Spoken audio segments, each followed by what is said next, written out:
really important to us when you think about these subscription offerings and some of the other things we're doing. First, we want to get the whole world to use Twitter. So Spaces is just another way to give people access to great tools and great content.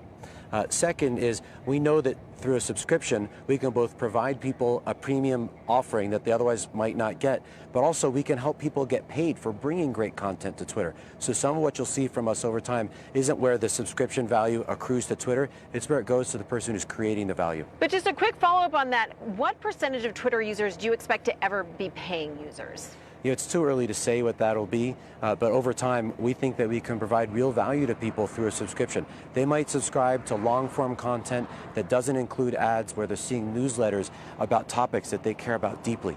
They may be subscribing to a service where we're giving them access to features that they otherwise may not have access to. But one way or another, we think there's a lot of value that we can provide to many, many people beyond the ads that they see and the great tweets that they see today. Melissa, you want to jump in here?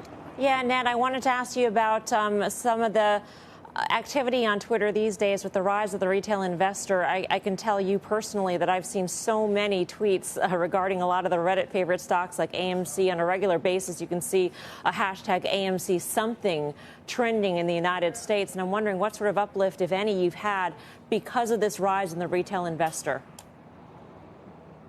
Well, there's a really robust conversation around investing on Twitter. We actually try to be a part of it sometimes. I joined a space to talk about our earnings call after the call last quarter, to not talk to institutional investors, but to talk to retail investors who otherwise might not have access to a management team to talk about the company's performance.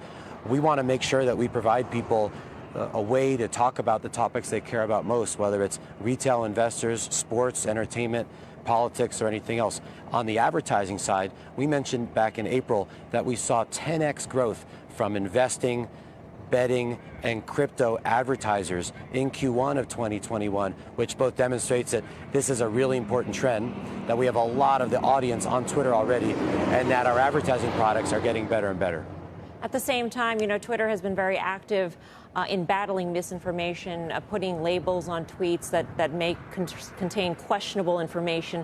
Are you doing that with the same vigor when it comes to financial information, whether it be in crypto or in stocks? Well, the health of the conversation on Twitter is so important to us, whether it's making sure that people can trust the information they see and feel safe being a part of the conversation around investing in the United States or around politics in Europe or another part of the world. And that means giving people the tools so that they can control who replies. It means making sure that we remove spammy and suspicious behavior before people see it through machine learning tools and other actions that we can take, and making our rules really clear to people so they know what to expect from us. Are you ever concerned that, Ned, in terms of sorry, Julie, I just wanted to follow up. In terms of the health of the conversation, that Twitter is being used as a platform for manipulation, particularly when it comes to some of the cryptocurrencies and in the smaller stocks. For instance, a Dogecoin, one kind of person can tweet one word and move that market. Well, one of the great things about Twitter is somebody can say something, everybody gets to see it. And that means that people can respond with their own point of view. We don't feel like it's our responsibility to give people a point of view. It's our opportunity to show them what other people think and allow them to be a part of the conversation, whether it's around crypto or around sports. And Ned, just a final question about advertising. We've talked about some of the non-ad revenue streams, but your bread and butter is advertising. I'm curious how the changes that Apple has made that are limiting targeting, and also the changes that Google is going to eventually make in terms of limiting targeting via cookies, are going to impact your business. Is there an opportunity there? Is it going to damage your business? What does it mean? Well, these changes will certainly bring adjustments for the entire industry, for advertisers, for agencies, for ads-supported platforms, for the operating system providers, and for customers who have to decide what information they want to share.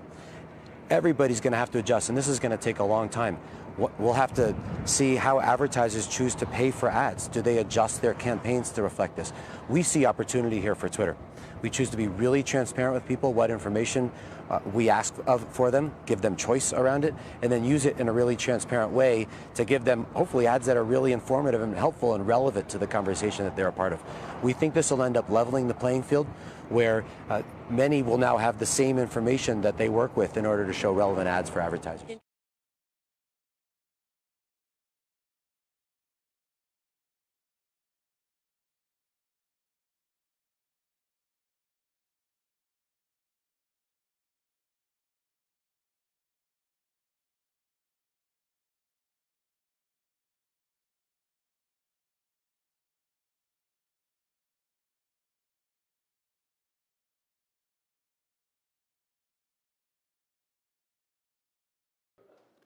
Shepard Smith here. Thanks for watching CNBC on YouTube.